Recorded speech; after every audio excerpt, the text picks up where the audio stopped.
Almost Relevant, Episode 2.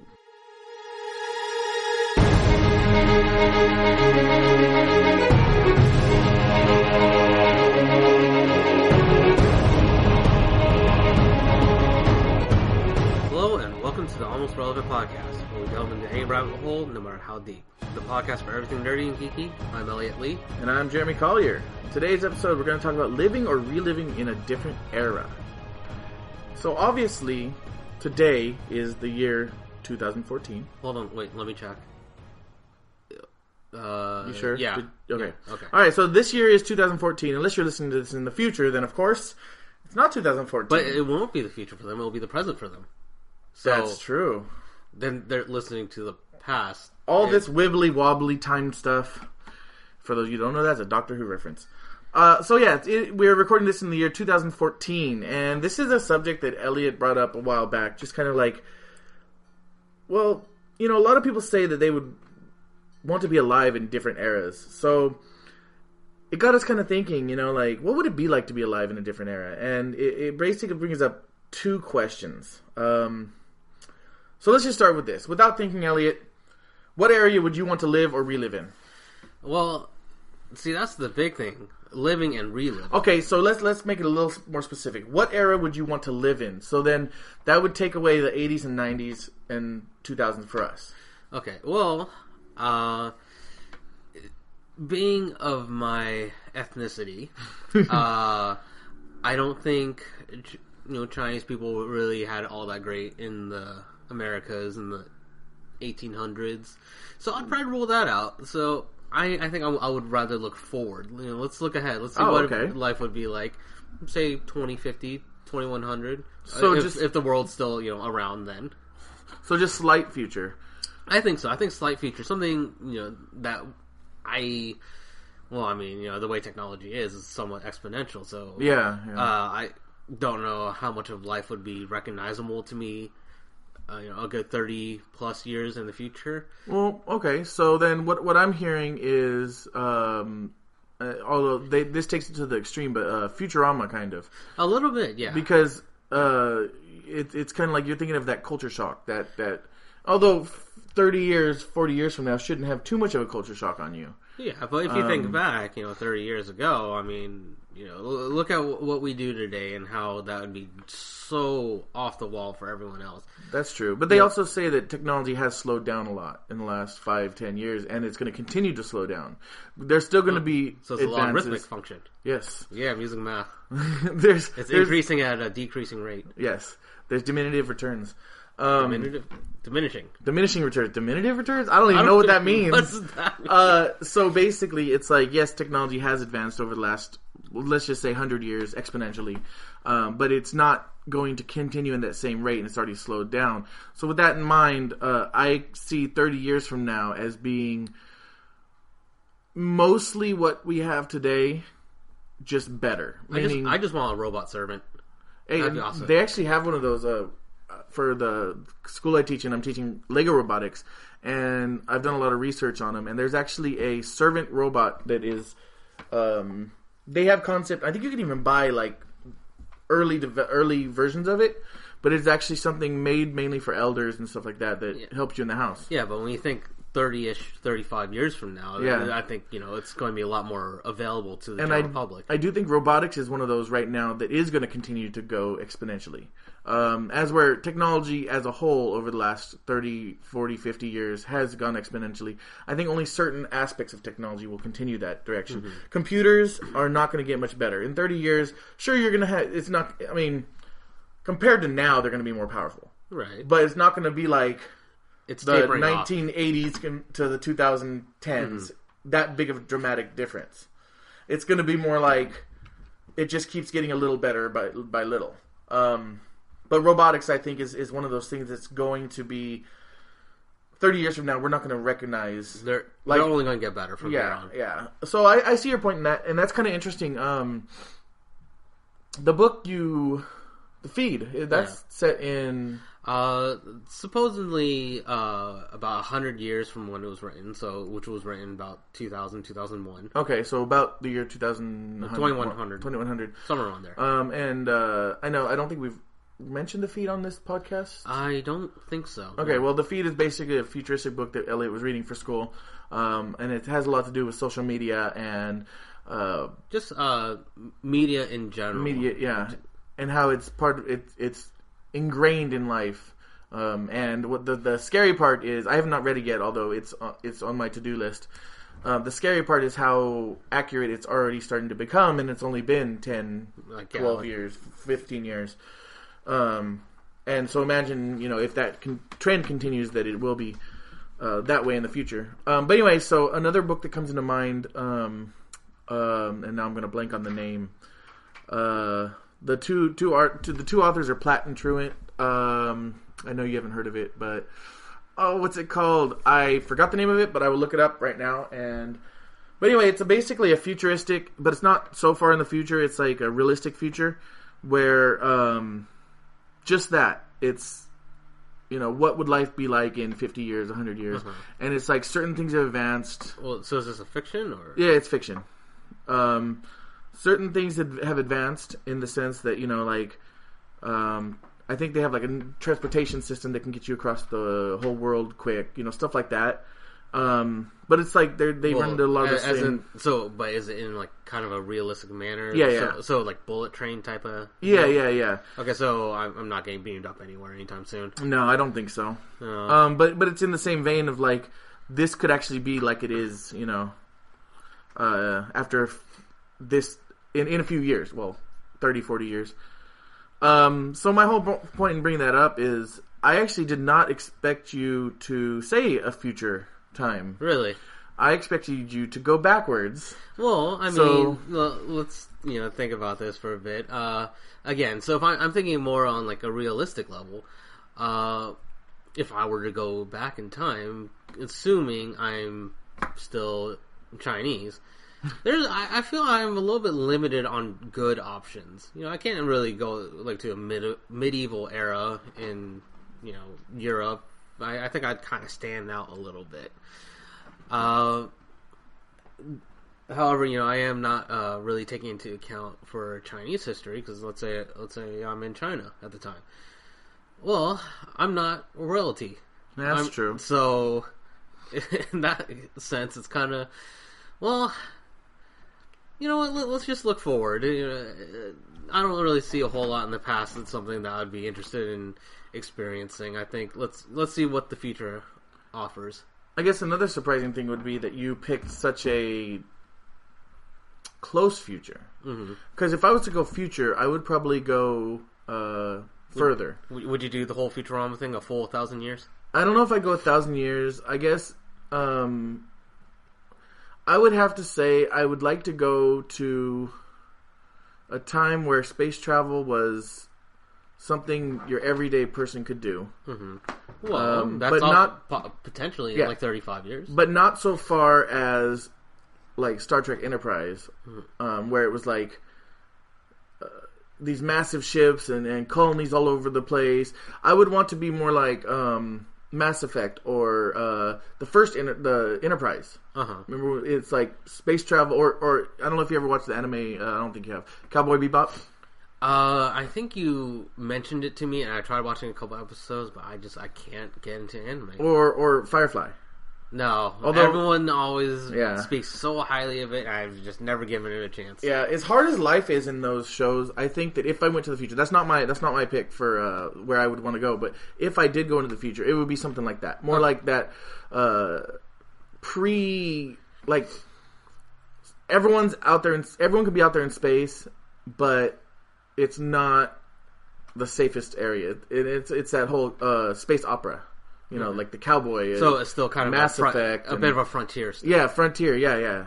So that would be my future. But actually, my pick for were you done talking about? Yeah. So before we go on, the name of the book that I was actually talking about is called The Beam, and it's by Sean Platt and Johnny B. Truant. You gotta love his. What do they call him? It's not his real name. It's his author name. Pen name. Pen name. I love his pen name, Johnny B. Truant. Anyway, and actually Does first... Johnny be good? think of that every single time. The first episode, because they actually do episodic books, the first episode is actually free on pretty much anywhere, so if you want to check it out, it's called The Beam, And I have not read it yet, so I'm actually going to leave. I'm not going to say any more about it right now because it might be something I want to discuss in the future. But yeah, go check it out. I love those guys. They're amazing authors, so definitely something to check out if you're interested in that kind of thing. So it sounds like obviously that you're not looking more towards the future, but more of a pastime that you would like to experience. So, what would that time era be? Well, okay, so here's the problems with the living or choosing an era to live in, and it's something we're going to go into after I talk about it. But my mindset is, again, the kind of what came up for this episode was, well, do I know what I know now, or is it just I was born in that era and live in that era? Ooh, yeah. So we're kind of taking liberty right now and saying that I was just born and lived in that era. Mm-hmm. Okay, so I would want to go to the medieval times. Okay. And I know it's unrealistic because, like, history books say that it's pretty much impossible to move up in the caste system. Mm-hmm. But I always felt like I could go. I'd be one of those people, in those stories that could go from a peasant to a knight. Yeah. I know it's unrealistic, but I always felt like that would be me, or be like a bard or a Did storyteller. you just recently watch A Knight's Tale or something? No, but that is a great movie. I love that movie. Yeah, it was all right. I know it's not the best movie, but I love the movie. But I'd be like a scribe or a bard or something like that. I mean, something to where. So you would have been a nerd then too. Yeah, basically. Okay. Can't deny it. But yeah, I think basically either of those, like either like knight. I wouldn't really want to be royalty because I think the royalty, they could party all the time, they no worries, but at the same time, just like now, it's like for me, what kind of life is that? I don't want that life. Mm-hmm. So a lack of purpose. Yeah, lack of purpose. As where like a storyteller, a scribe, or a bard. They're kind of like they have a purpose in entertainment, or scribes can be both entertainment and logistical stuff. And then knights, of course, were very important. Mm-hmm. So I think that I would want to live in that era for a lot of reasons. But I think that, but I also think that there's something fantastical about that era today. Okay. Not that it was like that back then, but you watch all these movies, even the ones that are like not overly what's the word I'm looking for? Like even the ones that don't paint it in a pretty picture. Okay, so we'd say that era is kind of romanticized. Yeah, there you go. I call it fantasized, but yeah, romanticized. That's the word I was looking for. So it's an era that's romanticized today, and okay, I can see that, kind of like how samurais are also kind of romanticized. Yeah, samurais would be my other choice. And I have in my head, I have a better picture of what it was really like to be a samurai because I've actually done the research on my own. Medieval I have too, but it's like so many medieval movies, like, So in other words, you want to be Tom Cruise? Yes. Okay. Yes, that's a reference to Last Samurai. I love that movie too. I do too, even though I want to hate it. Yeah, I know. I want to hate it, but I can't. I know. So I'd probably go back to medieval times, but I don't think. And this gets into the whole logistical thing of is okay. Let's talk about that. This is kind of off topic, but that's what our whole podcast is about. So let's change it a little bit, and because I know we have something else to talk about, but let's change it a little bit and look at if you could go to any time. Or not go to any time. If you could live in any time, but have that era set in a more fictional fantasy world. So, like, for example, if I went to medieval time, I would want it to be in a time where religion was not the rule. Okay. Because religion held a lot of people back in that time, in that era. It held back art. It held back, it was. It served its purpose, but it suppressed a lot of things. Yeah. So I would want to live in a medieval time where people were free to think the way they wanted to. Okay. So, because a lot of people were suppressed. Right. Not only creativity was suppressed, but people were suppressed in the medieval times. And so I'd say that if I could change something and live in that era, that's what it would be. Is let people be more like the Renaissance meets medieval. Mm-hmm. So that would be. So would that change your answer, or would it still be? If anything, I think that makes me want to go even further in the future. Okay. And just to see, I guess in a sense that Futurama effect or the Star Trek effect, where there are just so many other species and colonies, and just I just want to see what else is out there. It's I mean, it's not so much that I don't care about the past, but it definitely does not intrigue me as much as what's out there left to be discovered, rather than what's already has happened. Even if I could change some of the aspects of the past, I still would. I look more towards the future. So then, what's one aspect of the future that would guarantee that you wanted to live in that era? Like, what's the one thing? Like, try to make it a little more specific than just time travel. Space travel. Okay. Make it more like, if this was set up this way, like if the government was this way, or if technology was this way, or if education was this way, that would make you guaranteed to want to live in that era. That is a tough one. I mean, that's kind of like where I went with the religious persecution and stuff. That's not persecution. That's the thing, because I mean, it could really go one way or the other. It could be, things can get more strict, or it could be really loose. But then it's kind of like, well, if it's too loose, then you potentially have a bit of anarchy. Outlaw. But if it's too tight, then you have kind of these. Society, like there are a lot of like futuristic movies, like Equilibrium. Is that the one with Christian Bale and? No, I don't think I've seen that. Okay, so that's the one where I was thinking of Oblivion. Okay. Oh, I don't think I've seen that one. Okay. So in Equilibrium, essentially everyone is on this required medication that suppresses their ability to feel. Okay. So, and in the process, they also burn all forms of art, poetry, books. Okay. It suppresses pretty much like the whole literary arts thing, and so that is kind of pretty bleak. Even though I thought it was a great movie, and the people also in that time, because they're taking the medication, didn't know anything about it. More or less, yeah. I mean, they didn't care about it anymore. Yeah, that was their normal life. Yeah. So, I think if I were to go in the future, it would have to be a more like looser kind of there can't be a strong like government or religion that has a strong power over one. So it's similar to your answer. It's like how actually it's almost exactly like your answer then, except yours was in the past and there was no religion to have a meaningful restriction or stronghold to restrict creativity.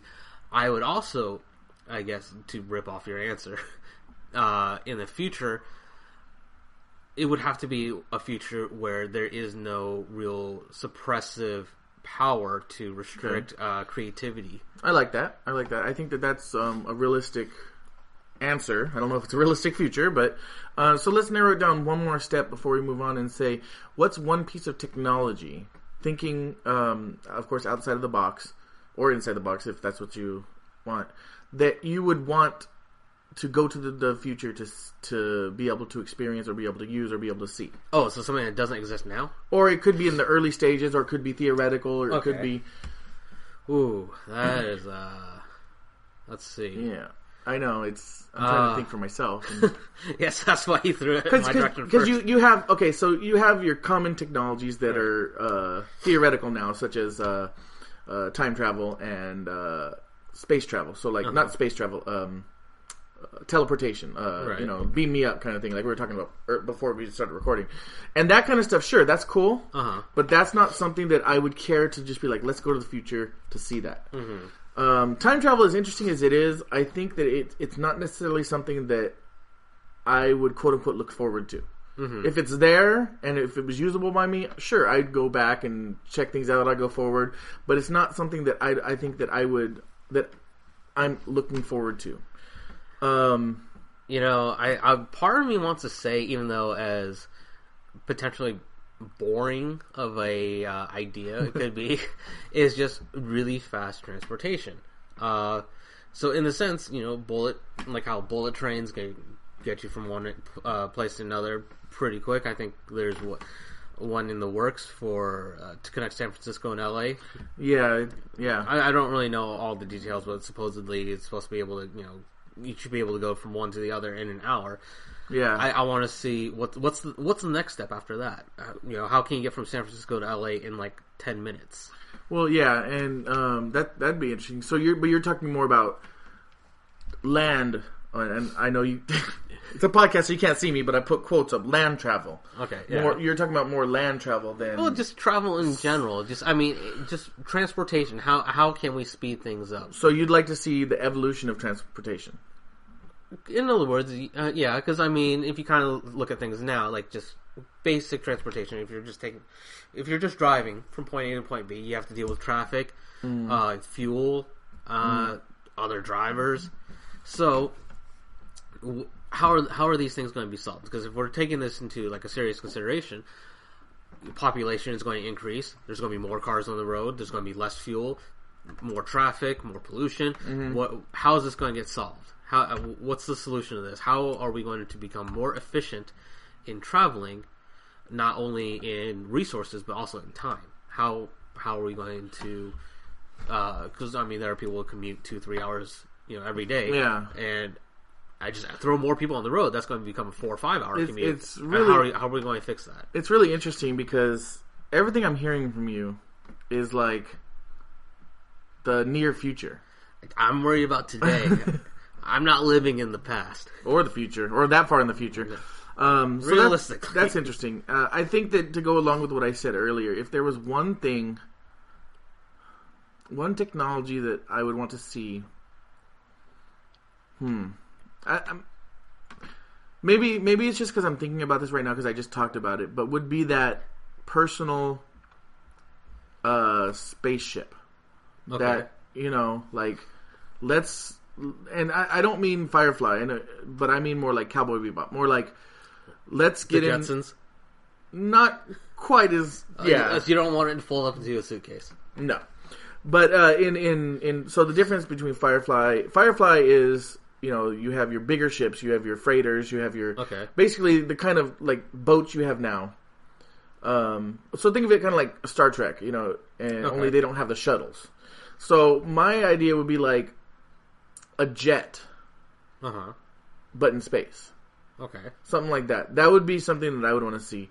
And you see that in a lot of shows, but the reason I think Cowboy Bebop is because of the way they do it. It's more like they have their big ship, and then they're like, oh, but let me, either, I need to land on Earth, or up on a planet, so let me get in my little ship and I can land on the planet. Okay. Or I need to go to this planet that's, a couple light years away, and everyone on my ship doesn't want to go or can't go or for whatever reason, so I'm just going to take my own ship. Okay, so in a sense, you could kind of look at it like as a ferry system. Kind of. Except you could just take off the boat whenever. More like a personal... more like... It'd be more like I'm living on a cruise ship. Okay. And I have my own boat, long-distance boat, stored below that I can take anytime. Okay, I see what you're So that'd be more like what it is. Other than that, I actually... as much as I'm not into, like, weaponry and stuff like that, I would like to see what both will happen in the future with weapons. But not only, like, guns and stuff, but also close combat and melee weapons. Well, what do you think? Okay, so here's an interesting idea then. Do you think weapons in the future become more lethal or more non-lethal? I think, and this could just be the effect of TV on me, but I think both. I think that we're going to have something where it's like... But then we already have guns that are one-hit kill. Yeah, and the evolution of weaponry is a weapon is created, a defense is created for the weapon. Right, it's a new weapon race. The arms race, perfect. So I think that we're going to see more deadly weaponry, but we're also going to see the evolution of the stun gun. Right. The evolution of the baton. So more crowd controlling type weapons. But both. Okay. Yeah, I think that crowd controlling weapons are going to become more norm for everyday use. In the extreme cases, you have the extremely efficient Or weapons like going back to like Star Trek and things like that. You know, you can set your phasers to either stun or kill. Okay. You know, it's like a 2-in-1 weapon. That seems pretty dangerous. Yeah, I know. It's just a switch. It's like, oh, whoops, I forgot to switch that. Yeah, I agree with that. So that, but even more so, I'd like to see if, you know, things like lightsabers are ever going to be something. If you're close to combat, you know, because okay, theoretically, we're going to go into space. We're going to move out to colonies. There's not going to be that one-on-one fighting as much anymore. It's going to be more large scale. Right. So it'd be interesting to see if, well, assuming it's not all just, you know, drones. Yeah, that's true. That too. So it'll be interesting to see if there is going to be any of that. You know, like, we really need to invest this time and money in figuring out how to evolve the sword or the baton or... You know, it's funny that you mentioned lightsaber. I remember watching a video on YouTube. I don't remember the title of it. It was a few months ago. It was with Michio Kaku, the theoretical physicist. Oh, I think I know who you're talking about. And he goes into how to create a real lightsaber. And theoretically... I think I saw that. Yeah, theoretically he came up with a model to actually make one with today's technology. And he uses like ceramics and plasma because you can't really do that with actual light. Just because the properties of light, it just doesn't work. So instead, it's just a really, really hot baton. Which makes sense. Well, I know it was interesting to find out exactly how they did it, how they explained it in Star Wars. And it's never explained in the movies, but it's explained in, you know, the extended universe. And it's basically a certain crystal that they amplify light through. Oh, right. Yeah. And the light, so that's what the lightsaber is the actual...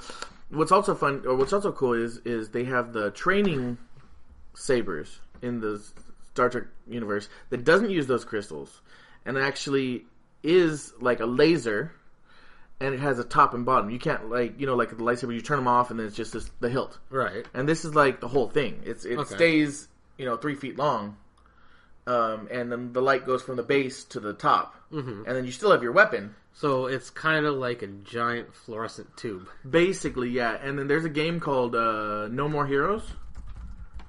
On the, I think it's on other stuff now, but he uses something very similar to that, and I'll have a picture of it in the show notes. But let me show Elliott a picture, since that does kind of look like a fluorescent tube. Yeah, and that's exactly okay. Well, this one's kind of different because it looks like it's a gun too, but and I'll have a picture of it in the show notes, as I said. But you know what? This sucks. Well, anyway, we'll move on. But here we go. Here's a good example. So when he uses it, when he attaches it to his side, it's still that long. It's still as long as the sword ever is. And then as soon as he turns it on, basically the top of the sword stops the laser from going through. Okay. So it's not as powerful as a lightsaber, because lightsaber can cut through pretty much anything, you know, in the Star Wars universe. But it's stronger than the sword because it is heat and light. And I think this is something that could be possibly done too. Because they've already, I mean, lasers can really harm. You know, high-powered lasers can actually burn through things, and, you know, they're not, I mean, you can't, like, point a laser at something and it's like, goes right through the wall. But it's close. It burns through the wall. You know, on the same note, though, I do kind of question how practical would melee weapons be in the future. Because if everyone is, you know, with the power of ranged weapons and projectiles, it's kind of, it's like the old saying, like, you know, don't bring a knife to a gunfight. But then you think about, you know, possible futures. What about a post-apocalyptic world where, you know, I guess you don't run out of ammo with a sword. Yeah, and, you know, it's like ammo is hard to come by, but a sword, you know. So it's that whole purpose, you know. Right. Is there a purpose for it? Is there a reason to spend the time and money and resources on creating these things? Okay. So it's the right tool for the job. Yeah, basically. So you figure, you know, that's the whole thing with the future. All right, so we're running out of time, so we're going to move on. So we're going to stick with you going 50 to 100 years in the future. Okay. Yep. Me going back to medieval time. Now the question is, what if you were to go to that era and we'll both discuss each other's, with the same knowledge you have at this moment. Same lifestyle you have at this moment. Well, so okay. We'll discuss yours first since it's a little easier, I think. Or not easier, but a little less complicated. So, okay, if we take into account the book I read, Feed, with the assumption that that is coming to fruition, where everyone is essentially how the book goes into stumbling on my words here. Okay, so if everyone is just very good at looking things up, because that's kind of the method of doing things at this time, where and people aren't really good problem solvers. They're just good at looking things up. They're really attached to media and things like that. I think, not to sound too arrogant, but I think I would have a very powerful mind in that time. Because that's interesting. Because I am not as technologically dependent on those people. On those things, the technologies. On those technologies. I would have better problem-solving skills, better critical thinking skills. However, I run into the problem where those skills may be more applicable to now, where the problems 50-something years from now will be significantly different. I guess it goes back to that romanticizing the time, because you think about it like, oh, if someone who had a strong mind, strong creative thinking, strong critical thinking would go into a time where that stuff is no longer part of humanity, right, then you can be that one person to change things. Yeah, and that's romanticizing it, and that's kind of what you're talking about. But on the other side, you also mentioned that would that actually happen? Is it even needed anymore? Yeah. So in other words, am I going to have 21st century skills in the 20s? Are my 21st century skills going to be applicable in the 22nd century? Yeah, that's interesting. Again, I'm glad you went forward for our discussion, because with mine, you can't really think that way. So that's interesting. So then I would go ahead and say, I think so. You're both worried and I don't know the word, but you're kind of like thinking both ways. It could be a good thing, and it might not be. I'm trying looking at it from multiple angles. How I could potentially have a major advantage, but there's also a possibility that advantage is meaningless in that situation. And there's also a possibility that in the year, in 50 years, 80 years, that humanity will only continue to become more critical. And that is true. The 21st century skills are now going to be something that's taught in kindergarten. Right, yeah, I could be behind the times. Yeah. And that's the whole Star Trek world is, right. Everyone's advanced, brains are more advanced. But see, that's why I kind of mentioned that if we're going with the assumption that people are going to be more technologically dependent, then I think it would be a relatively safe assumption that those skills will start to diminish. They could, definitely. I mean, that's something that, with the movement, I don't know, I feel like there's a movement now, and I don't know if it's big enough to impact the future, but I feel like in the last 5 years or so, there's this movement of let's not become so dependent on technology that's going to happen. I think that there's that thought out there. Those people. There's a large group of people that are like, let's not let that happen. Well, actually, I read an article about Waldorf schools. Oh, yeah. Yeah. So these are private schools. I'm not sure what all locations there are. I know there's some in California. That's all I know. They're pretty much K through 12. And I know for the elementary school level, I think part of middle school, there are classrooms that have more or less no technology. There's no computers. They discourage students from using technology at home. And the big catch about this is a lot of the parents of these private school students are people in the technology field. It's because one of the schools is in Silicon Valley. Yeah, it's in Los Altos. Yeah, oh yeah, there you go. So, at first it seems a little bit weird. It's like, okay, all these, kids from rich families, and they're being sent off to schools and not using technology. Yeah. But then when, after thinking about it for a while, it actually kind of makes sense. Anyone can go on Google and look something up. Mm-hmm.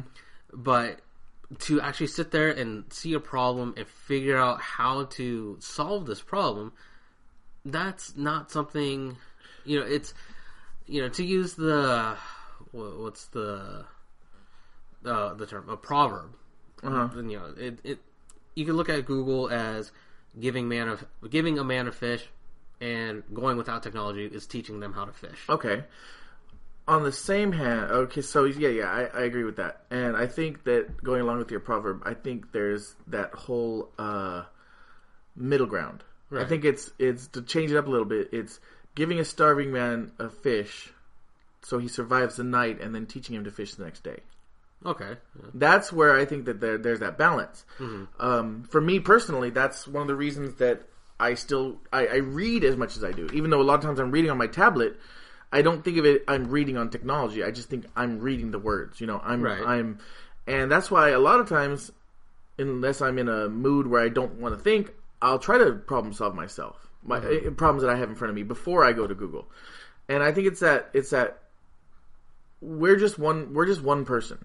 Or we're a group. Like on this podcast, it's the two of us. Right. If neither of us has any idea on the answer to something, that's when we'll go, okay, well, Google can help us. Mm-hmm. And that's where I think technology in that sense is much, much better than saying, well, we don't know, I'm sorry, you look it up yourself. Well, the thing about that also, though, is, you have to take into account our age. Because we, so if we're going to compare it to, like, those Waldorf schools, they do use computers, but it's not towards more of middle school. Uh-huh. And I feel that's roughly when I started really using computers, around middle school. Yeah. Especially the internet. Just because it wasn't readily available like it is. Exactly, until right around 7th or 8th grade. So I did have to go through the first 6-7 years of school figuring things out on my own, or just based on what was taught in school. Also, going with that, I think that also keeps teachers more accountable. Because a teacher, doesn't have to prepare for every single topic now. Mm-hmm. It's like, like for example, with me, in the class that I help students with their homework, I don't have to know what their homework is before they get there. Mm-hmm. Because if they come to me and they have a problem that they can't figure out, I can just be like, well, you know what? Let me go look it up. And this is particular with math, because I'm not very good at math. Mm-hmm. And for example, although it didn't work out because you weren't around, but there was that day where I could not solve a problem. I could not even figure out how to help the student. And so I text Elliott. I'm like, hey, you around? Because I have this problem for you to solve. But that's an example of, like, teachers don't have to be held accountable anymore. Right. As accountable. It's like in English class. If I was to teach an English class right now, I wouldn't have to know every single definition to every single question, or every single answer to every single question that a student might ask. Mm-hmm. I have to know what I need to teach them, and if there is questions, then I should know the basic answers. But it's like, what if a student asks me something like, well, I don't know an example, but like on topic, but something that I didn't think about. It's like a teacher used to have to make sure, and I remember this. And comparing and contrasting from when I was in school to now, mm-hmm. the teachers just don't prepare nearly as much as they used to. Huh. And I think that's because they don't have to be prepared to answer all those questions on their own. Right. Granted, there's always been teacher textbooks that have the answers. Mm-hmm. And a lot of times teachers would teach around those, and that's fine. But now it's like, if a student asks a question, a teacher can say, that's a really good question. I don't know the answer to that, but I'm going to find out for you by the end of class. Before, you couldn't do that, because if a teacher was in class, they couldn't leave class. They couldn't go talk to another teacher. They couldn't go to the library. They couldn't look up the encyclopedia. It would have to be either they knew it or they didn't. So that's another thing. But we're really off topic there. So let's go to the medieval times. All right. Going back to the medieval times, knowing what we know now, having the same lifestyle we have now, trying to live back then. So this is more... same lifestyle or knowledge? having the lifestyle we have now, trying to live back then. Okay. So in other words, our use of computers, TV, technology. Right. So it's kind of funny that this happened because we had came up with this topic weeks ago that we were going to do it. We were going to record it today. I was like, you know what? It's okay. I could go back then. I don't need technology. I don't need internet. I don't need TV. You didn't need toilet paper. Yeah. I can get through it. And then I went a week without internet and TV. Yeah. Granted, I think that I would be okay because if I was back then again, assuming I was a scribe or a artist or something creative, I think I could get by fine without technology. It would be hard, and I know there'd be that period of like, I can't believe I don't have my phone, I don't have my computer or whatever, but I think I'd be fine. What wouldn't be fine to me, I don't think I could go back to that time and be just a normal person. You couldn't be a farmer? I couldn't be a farmer, couldn't be a peasant, couldn't be even royalty, because I would just be like, I don't know, that I like my lifestyle now better than that. You know of a different life. Yeah, and a better life. Again, if I could write all day and read my writing and perform and publish, or not necessarily publish, but just get it out there, I think I'd be okay. But it's that if I had any other lifestyle in that era, I think I'd be miserable. So assuming that you were in that time and you weren't prosecuted for being Chinese, what do you think? I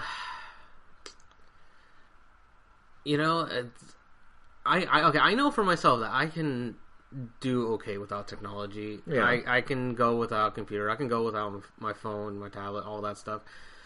So I think it really would depend on what else is there to do. Exactly. So it depends on the time period. So if I were to say, we'll throw out a date. I don't know. We'll throw out a year or even a century. 1600s. 1600s. Well, I mean, that's the thing. Like, every time I think to the past, I think of war. Yeah, well, there was a lot. But okay, think about this. You are a lower middle class worker in a kingdom that... Okay, actually, let me interrupt you. Uh-huh. One thing, if I'm going to romanticize about this a little bit. Well, part of me has always thought being a blacksmith would be just the coolest thing ever. Just to make weapons and armor, that would be so awesome. It'd probably be, I mean, I know it is extremely difficult and extremely physically demanding. But I always just thought that would be so cool. I will say, it's funny you bring that up, because we were talking about the caste system and everything, and how, you can't really go from a peasant to royalty. Blacksmiths are one of those few peasants that actually are not looked upon as peasants, usually. Mm-hmm. You have your farmers and everything, those are like, oh, those are farmers, they just provide us with their food. But blacksmiths have always been like, even though they might have been born to, something... You can always be someone's apprentice. Yeah, and if you become an apprentice, then it's like, oh, a blacksmith apprentice, and then you become a blacksmith, and then your whole family line is like moves up. So that's interesting you say that. That's a perfect example of Well, I wasn't thinking of my family. I just think it'd be cool to make swords. And I agree. Blacksmiths would be awesome. Would be an awesome job back then. So then, you really think that you could give up all your technology right now, never have another phone, never have another piece of technology beyond what was in that era, go back to then and be happy and content just being a blacksmith or living in that era, knowing that in the future this is what you would actually be living? I think so. I want to say yes, and I am basing this off of those, I wouldn't say binges, but those times where I'm more or less cut off from technology, like when I go camping. I'm going 4 or 5 days without technology, and I really don't miss it. I mean, I'll miss some of the aspects of life, like I mentioned, toilet paper. I'm rather fond of toilet paper. Toilet paper is kind of... But you could always just go in the river and just shake it off. Shake it off. Yeah. So it's more of... So I wouldn't say technology, but there are, certain aspects of modern day life that I would miss. However, I think I could realistically do that. And I didn't. It's funny because I didn't even think about the other aspects of the change. I was just thinking technology because I could. I mean, whenever I leave the house, like for a long weekend or a vacation or something, I'm always at the mentality of, you know what? I'm going to use technology as little or I'm going to use internet technology as little as possible. I don't want to be connected to the outside. I want to be in the now. I want to be living in the moment. So that's why I rarely go on my phone when I'm out. I rarely chat. I rarely, go online. And especially with camping, it's like majority of the time I use my phone, even if I have reception and service, majority of the time I use my phone for the time. That's it. And even then, camping, it's like, oh, it's still bright out. I'm good, Yeah. There's definitely something about camping. It's like, oh, it's dark. I'm getting tired. Oh, it's 8:45. Okay. Yeah. So it's kind of like, I too think that, thinking about it, it's more of the being able to, even getting around. I think I could deal without having a car and having a horse instead. I think I'd be okay with that. But yeah, the modern, dentistry and health, that's the stuff that would probably... Food. That's the kind of thing that would probably be more harder to live without than technology. So, I mean, technology, I definitely feel I can forego. It's really not that big of a deal. I don't feel the urge to take a selfie every 3.5 minutes. But it's just the things that just make life so much simpler now that we definitely take for granted. Those are the things that I would probably miss. Like clean water. I'm rather fond of clean water. Yeah. Light. Yeah. All right, so we have about 9 minutes left to finish this topic before we end the show. So the last thing we had talked about, last thing I wanted to talk about was, let's just change it up a bit and now go to that relive. Okay. If you could take your knowledge of everything that's happened up to this point in your life, would you go back to a certain age or time in your life and relive your life, assuming it's only one way? You could go back and not forward. So in other words, if you went back to when you were 1 year old, you'd have to relive everything from your 1 year birthday up till now. You couldn't go back to one, change something, and come back to your life now. Okay. But I can change things along the way. You can change things. Okay, but I still have to relive the entire journey. But you got to remember, you're only a kid, so how much can you really change? Okay, but do I have the knowledge? You have the knowledge. Okay, so that's one thing I've thought about in the past. Like, what if, almost like a movie idea or a book idea, if someone were to just randomly wake up and find themselves in the body of themselves as a child, knowing what they know, and let's say, if they want to prevent a major disaster or attack or whatever, or just in other words, alter an event, drastically alter an event, or even prevent it. Okay. How would you even go about that? So let's say that's what I mean. As you're a kid, especially if you want to go back to something like here in California, the 1984 earthquake. Right, 89. 89, sorry. 84th year we were born. 89 earthquake. Right. And you knew specifically that there was, that you're going back, and if someone could, if you could just tell people about it, that you would save thousands of lives. Okay, so I've thought about how to approach this. Oh, you have? Yeah. Okay. Okay, so let's say I go back to, so that earthquake happened when I was about 4. Mm-hmm. I wasn't quite 5 yet.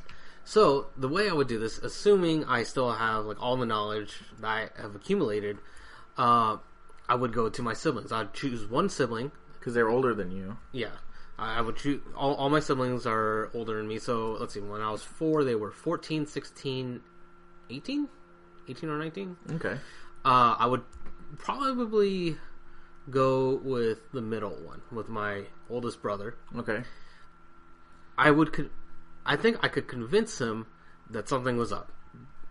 And I base this on, a 4-year-old would only know a certain amount of stuff. Their vocabulary is very limited. Their knowledge of things is very limited. So I would just bombard them with information a 4-year-old would not know. Just how things work, just various subjects, biology, math, history. Just bombard them, convince them that something's not right with me. in a sense that I'm not just a typical 4-year-old. I know something, and work from him and work to my other siblings, and from pretty much earn allies. I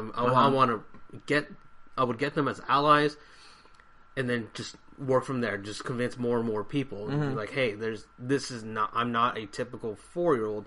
Something's up. Hey, there's an upcoming event that you might want to be aware of. Yeah. Oh, that's interesting. So I think I'd take a similar approach, but my approach would be so let's get back on the subject. So we're running out of time. Oh, right. So the subject was, if you could go back and relive from a certain point in your life, would you, and why would you? I think I absolutely would. I, ironically, also at about age 4. Okay. Mainly because that's when I entered kindergarten. So I feel that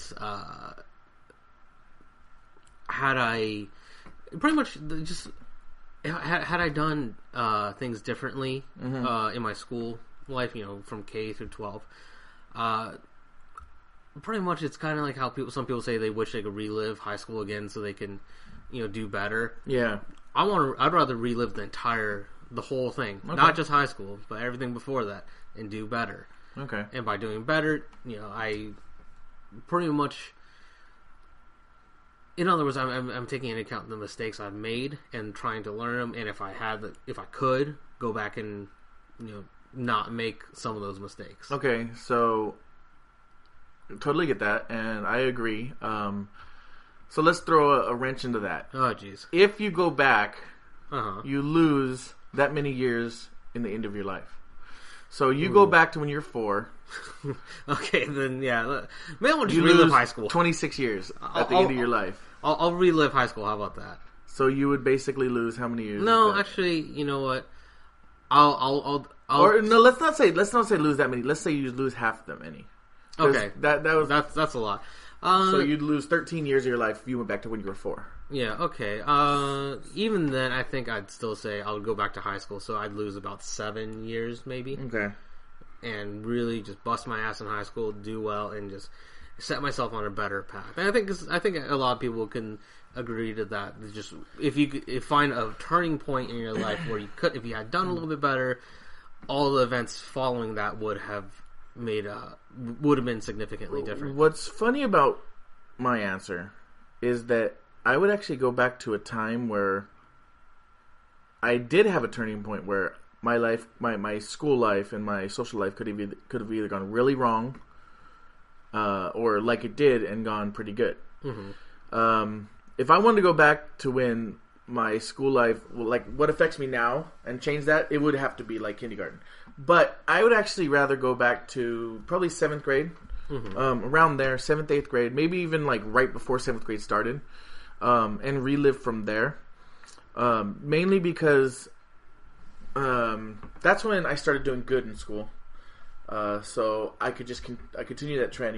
I wouldn't have to worry about school too much because I already have all that knowledge. Of course, I would have to still work to get, especially in like math, right? But it would be more like I would take advantage of learning the things that aren't, or using my knowledge of things that aren't academic to make my life better, such as social and stuff like that. But besides, also, if I go back to that year into my life, first thing I would do is, and I would convince people I was psychic.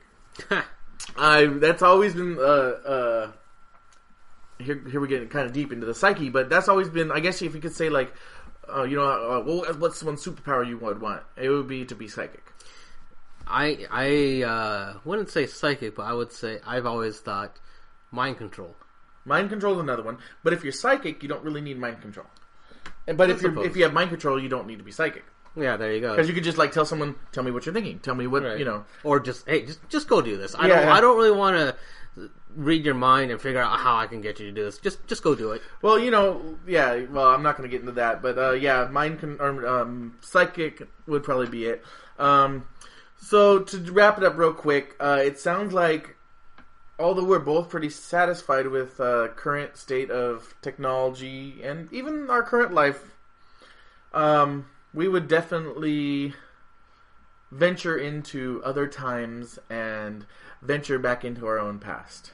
Does that generally sums it up? I would say so. I definitely do look more forward to the future than the past, but there are things about the past that I could appreciate. And I also think it's funny, even though we brought up the, going back into our own lives to change an event, neither of us settled on that. That's just that's something that, sure, I mean, if I went back, it might be something I did, but I feel like it's like those things are already happened, and the world's okay, Right. So I think that, if I did go back, in 1984, I would prepare myself and as many people as I could. I mean, 1984. I was going to say. 1989, I would prepare as many people as I could for the earthquake, but I wouldn't my whole mission isn't to go back and save thousands of people. But even though it's a little bit of a tangent, something I've thought about in the past, if you could go back and save even just one person, how do you know that's really for the greater good? Exactly. Because how do you know that person wouldn't go on to do something more horrific or have children that do things that are even more horrific? And how do you know that won't change your own future so much that you no longer want to live in the future that you created? Yeah. So, yeah.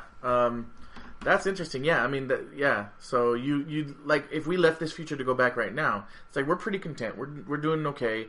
There's nothing horribly wrong in our lives. Mm-hmm. We go back and we change one thing. All of a sudden, we're 30 years old again. I think that's called the butterfly effect, or it's something like that. It's combining the butterfly effect with the.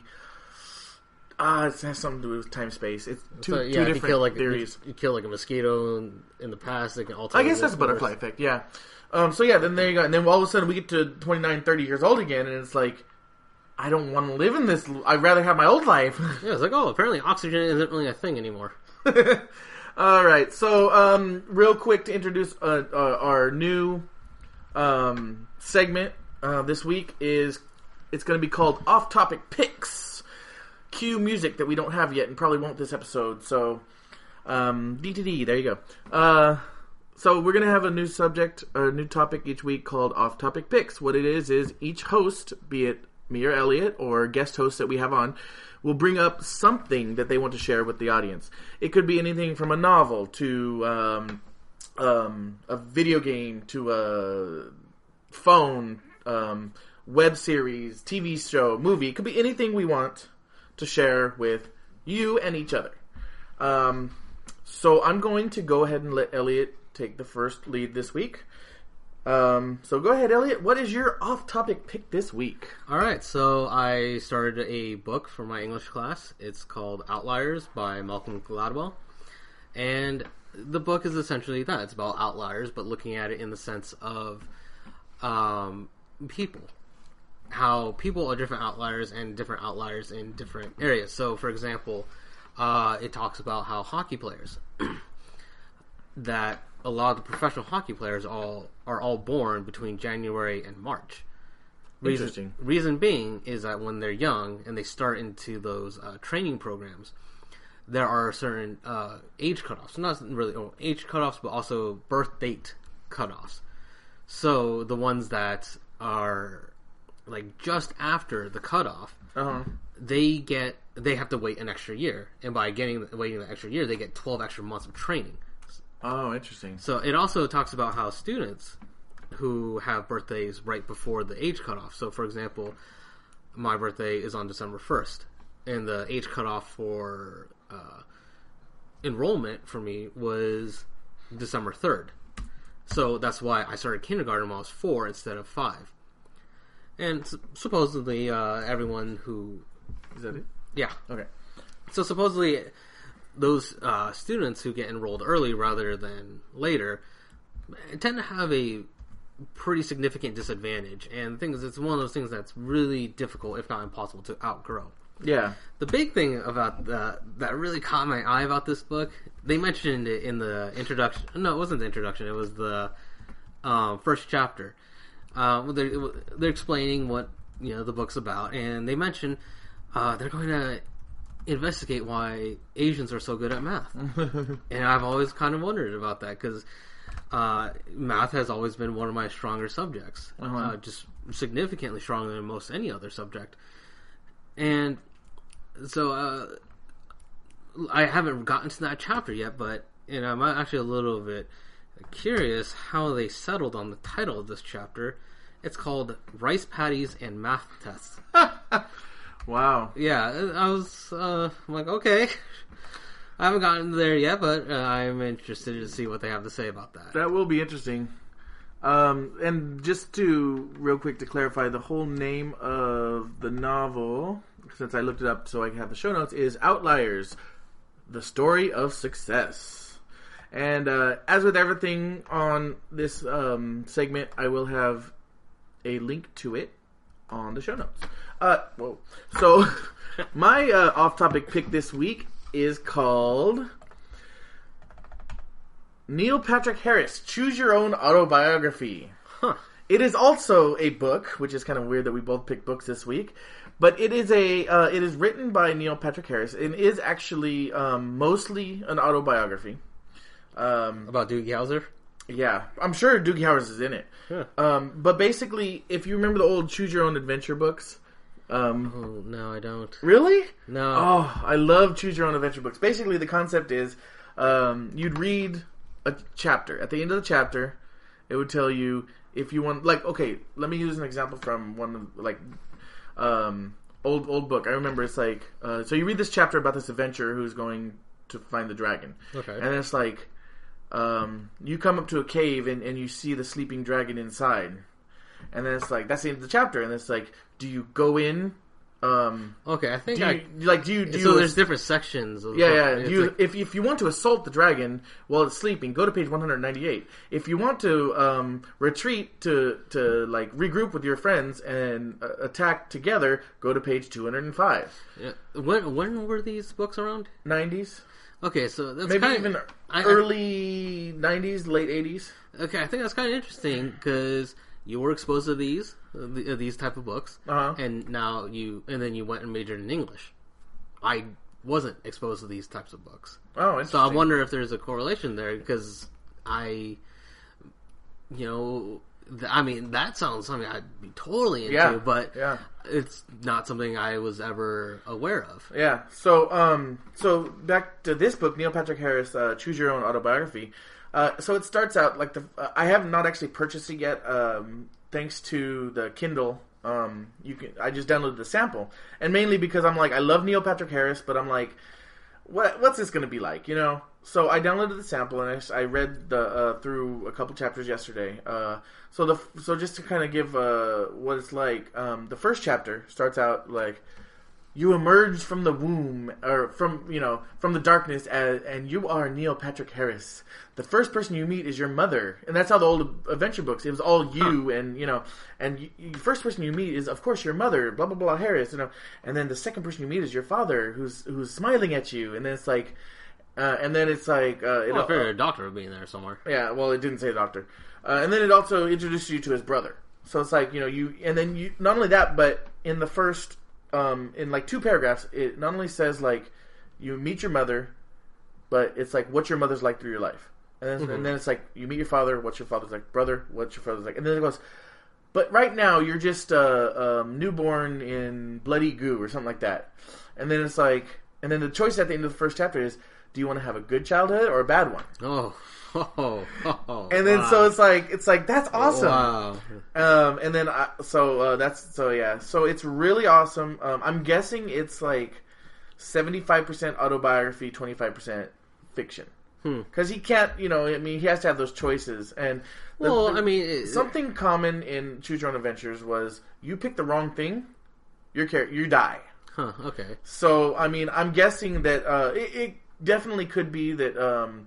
He split it up. Here's my good memories. Here's my bad memories. Right, exactly. Because no one could really say that their childhood was purely positive or purely negative. Well, you could have pretty terrible childhoods, but in this sense, I would imagine it is like I wouldn't, having not read it, I wouldn't say it was 75% true. I'd say it was probably more like 98% true. It could be. And like 2% embellishment. I'm guessing that he's going to throw in those curveballs, though, where it's like, knowing Neil Patrick Harris, it's like, just example, I don't know if it's something like this, but he chose to go to a party with a friend. He OD'd that night. I can just see him putting that kind of thing in there, like in a comedic way. Okay. So that's what I mean by obviously... Because they have to have those dead ends, and it's like, and then it's going to be like at the bottom it'll say, or he got eaten by the dragon. Yeah, exactly. But I did notice that. I did notice actually on the end of the chapter that says if you want to have a terrible childhood, right? Mm-hmm. It gives you the choice. Would you like to relive the childhood in a positive way, or would you like to move on to the teenage years? Oh, okay. So I think that it's like I don't know, but I haven't read through the whole thing, but I'm really excited to read it. It's going to be very interesting because Neil Patrick Harris I love him, and it's only 304 pages. So you figure, and I only say only because Choose Your Own Adventures are usually, if you read them from front to back, if you read them from beginning of story to end, one time, it's really short. Mm-hmm. So 300 pages is probably a little longer than your average Choose Your Own Adventure from when I was a kid. For obvious reason, it's not for kids. Mm-hmm. So it's probably, I'm guessing it's probably going to be between 150 to 200 pages if you read through it one time. So, but then the fun of Choose Your Own Adventures is going back and choosing something different. Right. Either in the moment, like you get to the end of the chapter and it's like, do-over. Yeah, either do-over or I'd like to just see what it's like on the other chapter. So it's going to be very interesting. And what's cool about it is if you get the physical book, obviously it's just going to be like turn to this page. But the Kindle version, when you get to the end of the chapter, it actually says, click here to go to this chapter or to this scenario. So it's really cool. I definitely plan on purchasing the full book. And I might have to get that too, actually. Yeah, it's a little pricey, even for the ebook. It's $11, but I think it's worth it. I think it's going to be a lot of fun. With that said, we are over our time this week, and it's only episode 2. Yeah. So more to come. Yeah, just to say, usually we're going to try to keep the episode between 45 minutes to an hour. There might be times where we go over because we have an exciting topic.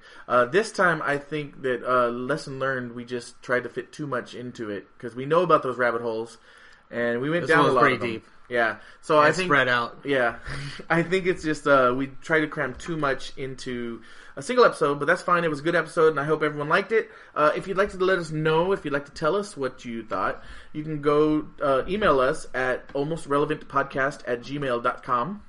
As well as the temporary web address for our podcast, which actually you will always be able to get to our podcast through this web address, but it's jeremycollier.com/almostrelevant. So that's it. I guess we can say what the next episode is going to be since it's pretty obvious. We're going to do Christmas episode next. Yay! Yeah, we're not too enthusiastic about it because of the date we're recording, but you don't need to worry about that. We're going to be nice and happy, Christmas spirit once we record that episode. So yeah, see you. Well, it is the season. It's been the season since October 14th. Yeah, I know. So we're going to have merriment in us because, plan on grabbing a few beers, but that's beside the point. So thank you for joining us. Please email us. Go check out the website. We will be on iTunes. Probably by the time the Christmas episode is out, we will be on iTunes. If you are interested in that, if you're interested in subscribing on iTunes. And other than that, we will have a Facebook. So by the Christmas episode, we'll have a Facebook. Well, check out our website for the Facebook if you're excited to like us on Facebook. If not, then listen for it in the Christmas episode. Have a great week, 2 weeks since we're bi-weekly. And do you have anything else to add? I'm just kind of rambling. I don't know why. No, it's just, I think you guys will look forward to the next episode. Yeah, it's going to be a lot of fun. Have a great week, and we'll see you in a couple weeks.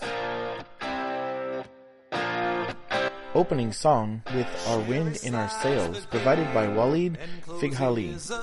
Ending song, Steampunk Girl, provided by John Emilio at johnemilio.com. And blast the cure and the snooze, puts her flask to her lips, takes exit 22 and pulls in her parking space, climbs up the fire escape, steps into a bedroom and crashes onto a bed, brings stockings from her legs. She looks in the mirror and thinks that it's time to start another life. On her goggles and a bowler hat, she checks her pocket watch, adjusts her rocket back, she laces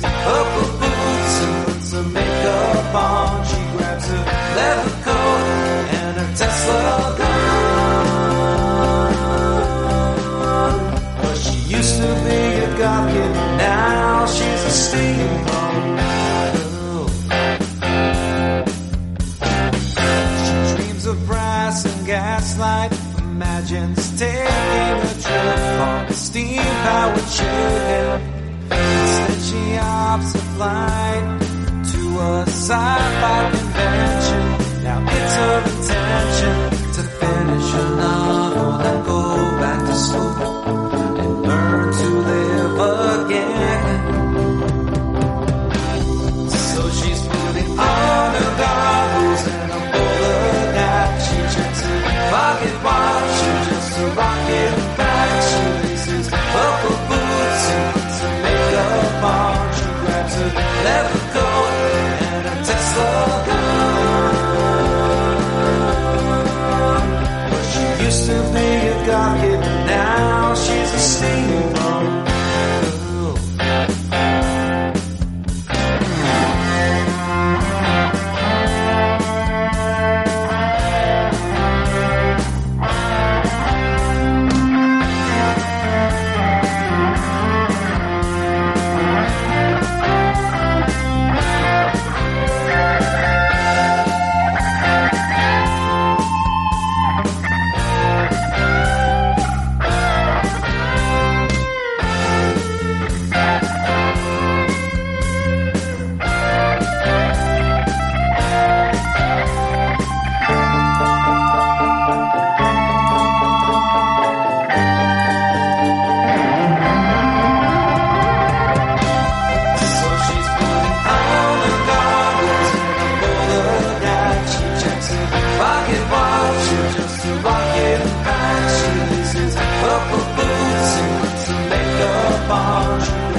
Now she's a steam.